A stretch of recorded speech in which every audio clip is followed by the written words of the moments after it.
Margo, halika. Maglinis ka ng pinggan. Sigaw ng madrasta ni Margo mula sa baba.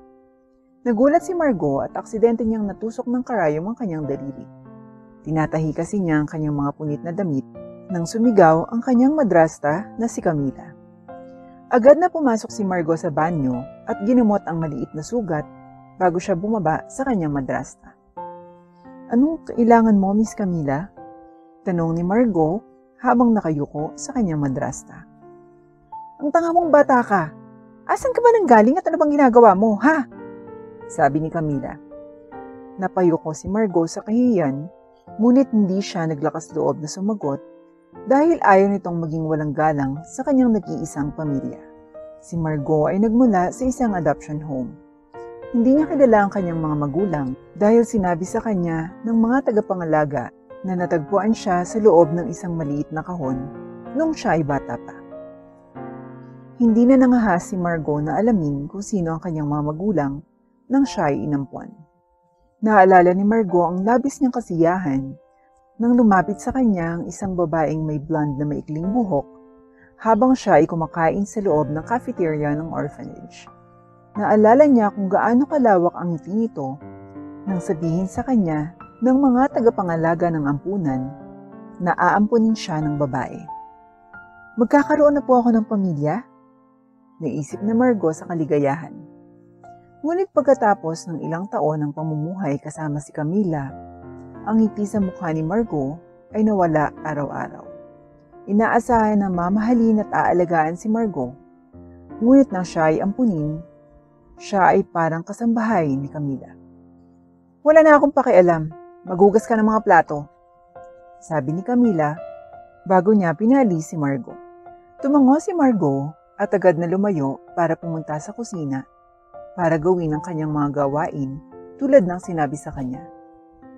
Nang matapos maghugas ng pinggan si Margo, ay aakyat na sana siya sa kanyang kwarto para tapusin ang pananahi niya, ngunit agad siyang huminto dahil sa tawag ng kanyang madrasta. Margo! Halika nga dito, wala kang kwentang bata. Sigaw ni Camila mula sa labas. Agad na tumakbo palabas si Margo at nakita niya ang kanyang madrasta na may hawak na pala habang nanlilisik sa kanyang mga mata. Paano kita matutulungan, Miss Camila? Hindi sumagot si Camila at bigla niyang ibinato ang pala kay Margo. Mabuti na lang at naiwasan ni Margo ang pala at nasuloy ito. Kung hindi, ay tiyak na masasaktan siya. Napabuntong hininga si Margo habang nakatingin sa pala. Maghukay ka ng mga butas sardine. Pagkatapos, itanim mo ito. Utos ni Camila bago siya naghagis ng isang bag ng tulip seed kay Margo. Nataranta si Margo habang tinitingnan ang laman ng bag. Miss Camila, sa tingin ko ay hindi tutubo ang mga tulip sardine na to. Sa tingin ko, sinong may pakialam sa naisip mo? Gawin mo na lang yung pinag-uutos ko sa'yo. Walang kwentang bata ka. Putol ni Camila at agad siyang lumayo at pumasok sa bahay. Naiwan si Margo sa labas habang hawak ang pala at ang mga buto. Napabuntong hininga na lamang siya habang ibinabaon ang mga buto. Nang biglang maramdaman ang malamig at basa ang kanyang ulo. Agad niyang napagtanto na kasalukuyang umuulan. Kaya hindi natapos ang kanyang trabaho, ay tumayo si Margo para umalis. Pero laking gulat niya na biglang sumigaw si Camila ng, Bakit ka tumigil? Magpatuloy ka! Habang siya ay nasa ikalawang palapag ng bahay. Sa puntong iyon, bahagya na lang ang ulan, kaya walang nagawa si Margo kundi ang lumuhod pabalik upang ipagpatuloy ang kanyang trabaho. Kahit na naliligo na siya sa ilalim ng malamig na ulan, ipinagpatuloy niya ang pagtatanim ng mga buto ng tulip sa lupa kahit gaano ito kaputik. Kinabukasan, nagkaroon ng malubhang sakit si Margo. Malakas na ubo at bumabahing si Margo habang nagtatago sa loob ng kanyang kumot para maibsan ang lamig na kanyang nararamdaman. Wala nang ibang gusto si Margo kundi ang manatiling nakahiga at magpahinga buong araw. Ngunit tila may ibang plano ang kanyang madrasta. Binuksan ni Camila ang pinto ng malakas at tinitigan si Margo habang galit ang mukha nito. Bakit ang tamad mo? Walang kwentang bata ka. Bumangon ka na nga at magluto. Ayaw siyang suwayin ni Margo, kaya naman sa kabila ng sobrang lamig at sakit, inipon ni Margo ang lahat ng lakas para tumayo at tumungo sa kusina upang ipagluto ang kanyang madrasta. Ito ang buhay ni Margo. Nabubuhay siya para maglingkod para kay Camila. Hindi siya nagrereklamo dahil iniisip niya na ito lang ang dapat niyang gawin kapalit ng pagbibigay sa kanya ni Camila ng tahanan, pagkain at damit na may susuot.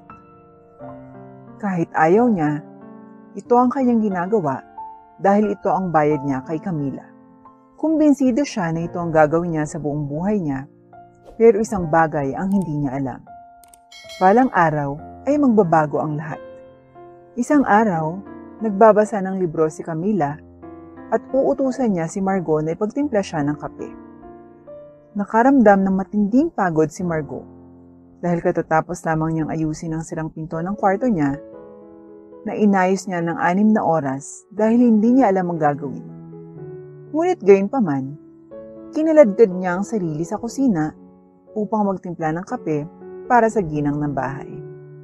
Heto na yung Ah! Sigaw ni Camila nang maramdaman ng nag-aapoy na mainit na sakit ng kape sa kanyang kandungan. Dahil sa sobrang pagod ni Margo, ay hindi niya sinasadyang malaglag ang tasa ng kape at tumapon ito sa buong kandungan ni Camila, dahilan upang magsisigaw ito sa sakit. Ano sa tingin mo ang ginagawa mo? Ang tanga-tanga mong bata ka. Sigaw ni Camila, sabay kuha ng libro niya at ihinagis ito sa direksyon ni Margo.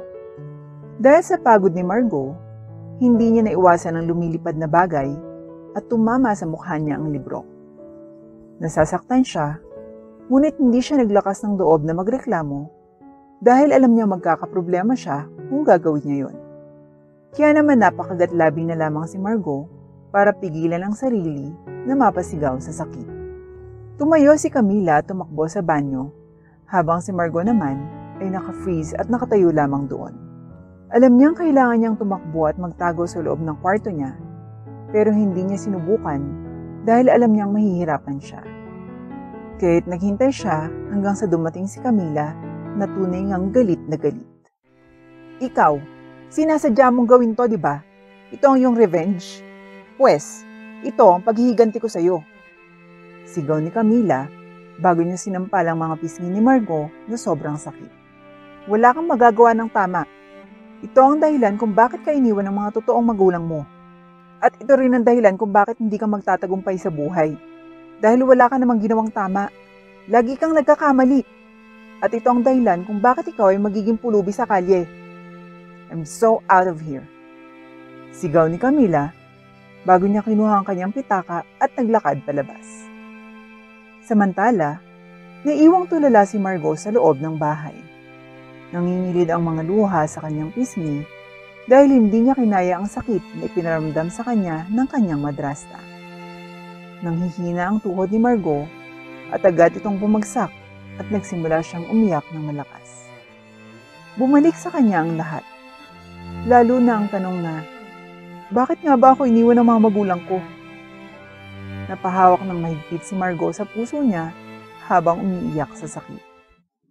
Makalipas ang ilang oras, tuluyan nang kumalma si Margo at buti na lang ay hindi pa bumabalik ang kanyang madrasta na si Camila. Pinunasan ni Margo ang mga luha niya at inayos ang sarili bago siya tumayo para linisin ang kalat na iniwan ni Camila. Habang naglilinis siya, ay napansin niya ang librong ibinato sa kanya ni Camila kanina. Binasa niya ang pamagat, mga paraan at tips para magsimula ng negosyo at kumita ng pera. Na-curious si Margo at nagpa siyang basahin ang nilalaman ng libro. At isang particular na kwento ang nakapukaw sa kanyang pansin. Sa pahina 2. Nakadisplay ang larawan ng isang babae sa edad na 18. At sa ibaba ng kanyang larawan, nakasulat ang kanyang kwento. Isinulat kung paano siya ay nabuso ng kanyang mga magulang noong bata pa siya, ngunit hindi niya hinayaang manalo ang mga ito at nagpasya siyang tumakas at pagkatapos ng ilang taon, siya ay naging isang matagumpay na babae. Sa sandaling iyon, ang mga mata ni Margo ay kumikinang sa interes. Walang pagdadalawang isip na umakyat si Margot habang bitbit ang libro at pumunta sa kanyang kwarto para kunin ang lahat ng kanyang damit at gamit at mabilis na ipinasok niya sa loob ng kanyang bag. Ipinasok niya ang libro sa loob ng kanyang bag at nagpasya na sapat na. Hindi niya hahayaang tapakan siya ng kanyang madrasta na gano'n na lang. At noong araw na iyon, umalis si Margot sa tinatawag niyang tahanan at nagpasyang tumakas para gumanda ang kanyang buhay. Salamat, sana nagustuhan mo ang damit. Matamis nang umiti si Margot sa customer bago umalis ang customer. Pagkaalis nito, ay nagsimula na siyang magsulat sa record ng mga dokumento at hindi niya namalayan ang pagbukas ng pinto. Hello, magandang babae. Biglang nagulat si Margot sa boses ng isang bata na biglang sumulpot sa loob ng kanyang opisina. Naligaw ka yata, maliit na bata. Mahinahong tanong ni Margot sa bata. Makalipas ang ilang segundo, narinig muli ni Margot ang pagbukas ng kanyang pinto. Napaangat ng ulo si Margot para tingnan ang kapapasok lang, ngunit agad na naubos ang buhay sa mukha niya nang makita ang mukha ng tao. I'm so sorry, hindi ko namalayan na nakapasok na pala ang anak ko sa opisina mo. Sabi ng isang babaeng may pulang buhok habang papasok sa opisina at nilalapitan ng bata sa harap ng lamesa ni Margot. Patawarin mo ang aking anak, Margot. Nagtama ang kanilang mga mata. Kasalukuyang may pulang buhok ang ginang sa kanyang harapan, ngunit walang duda, walang iba kundi si Camila. Ang parehong babae na umampon sa kanya at hindi pa niya nakikita mula noong nakalipas na taon. Agad na umubo si Margot para maibsan ang awkwardness. Anak mo? Tanong ni Margot habang nakatingin sa inosenteng bata. Bahagyang natawa si Camila at sumagot. Oo, si Marga ito, ang panganay kong anak. Ngumiti naman si Marga kay Margot. Hello, beautiful girl. Nakangiting sabi ni Marga at hindi napigilan ni Margot na mapangiti rin. Margot, pwede ba tayong mag-usap? Tayong dalawa lang. Sabi ni Camila habang nakatingin sa anak. Matalino ang bata si Marga nang mapagtanto niya ang gustong gawin ng kanyang ina at lumabas siya ng opisina. Huwag kang masyadong lumayo, mahal ko. Babala ni Camila bago isinara ang pinto. Bumalik ang tingin niya kay Margot. You can sit here. Sabi ni Margot bago siya tumalikod at nagsimulang buksan ang drawer na kunwari ay nag-aayos ng files.